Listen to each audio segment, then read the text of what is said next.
Heart के patient से जब भी मैं बात करता हूँ वो मुझसे यही पूछते हैं कि सर क्या क्या नहीं करना है, आप मुझे वो बता दीजिए।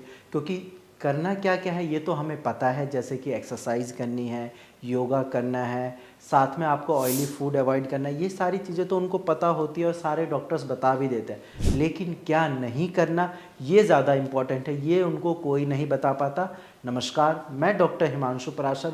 आज इस वीडियो में मैं आपको ऐसी चीज़ें बताऊं जो हार्ट के पेशेंट को नहीं करनी चाहिए, और अगर आपको भी हार्ट की प्रॉब्लम है तो आप इन चीज़ों को अवॉइड करें और आपकी प्रॉब्लम में काफ़ी ज़्यादा आराम भी मिलेगा। तो चलिए वीडियो को स्टार्ट करते हैं। सबसे पहले हार्ट के पेशेंट को रनिंग नहीं करनी है, क्योंकि जब आप रनिंग करोगे आपकी बॉडी में ऑक्सीजन की रिक्वायरमेंट ज़्यादा होगी, आपके बॉडी में ब्लड का प्रेशर बढ़ेगा, ब्लड की रिक्वायरमेंट ज़्यादा होगी। लेकिन अगर आपको हार्ट की प्रॉब्लम है, डायग्नोसिस हो चुका है कि हाँ कार्डियक इशू आ रहे हैं, तो फिर रनिंग जब आप करोगे तो हार्ट को एक्स्ट्रा ब्लड पंप करने के लिए मेहनत करनी पड़ेगी, और इसकी वजह से आपके चेस्ट में पेन हो सकता है, एंजाइना की दिक्कत हो सकती है, और लेटर स्टेज में आपका हार्ट फेल भी हो सकता है। तो इसीलिए आपको ये चीज़ ध्यान रखने की, अगर आपको हार्ट की प्रॉब्लम है तो रनिंग बिल्कुल नहीं करनी। इसके अलावा सेकंड पॉइंट है, आपको कोई भी भारी सामान नहीं उठाना। आप 5-6 किलो तक सामान उठा सकते हैं, लेकिन अगर आप बात करें बाल्टी उठाने की या कोई भी ऐसी चीज़ जिसका वेट 15 किलो या उससे ज़्यादा है, तो आपको नहीं उठाना है। इवन आपको अपनी गोद में छोटे बच्चों को भी नहीं उठाना है, क्योंकि उनका भी वेट ज़्यादा होता है और ये हार्ट की प्रॉब्लम को एग्रावेट कर सकते हैं।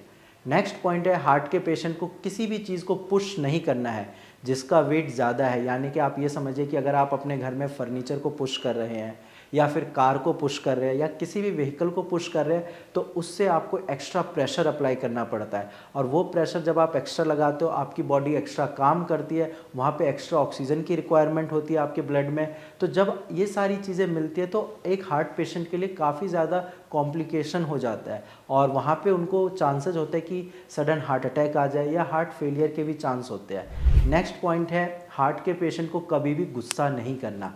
अक्सर हम कई बार लड़ाई झगड़े में बहुत ज़्यादा पैनिक कर जाते हैं, गुस्सा कर जाते हैं, उस वजह से नॉर्मल पेशेंट का भी बीपी बढ़ जाता है। लेकिन अगर हार्ट का पेशेंट ज़्यादा गुस्सा करता है तो आप ये सोचिए कि उनका बीपी कितना ज़्यादा बढ़ जाएगा और उनके हार्ट को कितनी ज़्यादा मेहनत करनी पड़ेगी, और एक बार जब ब्लड प्रेशर बढ़ता है तो एकदम से फिर वो डाउन नहीं आता, और ऐसे केस में चांसेस हैं कि वहाँ पे हार्ट फेलियर की प्रॉब्लम हो सकती है, यानी कि पेशेंट का हार्ट फेल हो सकता है। तो अगर आप ये सारी चीज़ें फॉलो करते हैं जो मैंने बताई है, तो कुछ टाइम बाद आप भी देखोगे कि आपकी जो हार्ट की प्रॉब्लम है वो एग्रावेट नहीं होगी।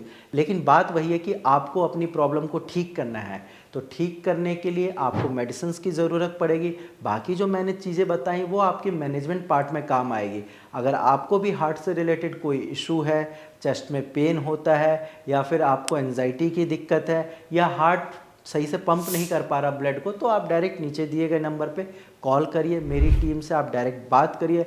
आपके पास अगर कोई रिपोर्ट है या ईसीजी या फिर कोई भी आपके पास एंजियोग्राम या कुछ भी रिपोर्ट है, आप डायरेक्ट मेरी टीम के साथ शेयर करिए और हम भी आपको अच्छे से गाइड कर देंगे। आज की वीडियो में इतना ही। धन्यवाद।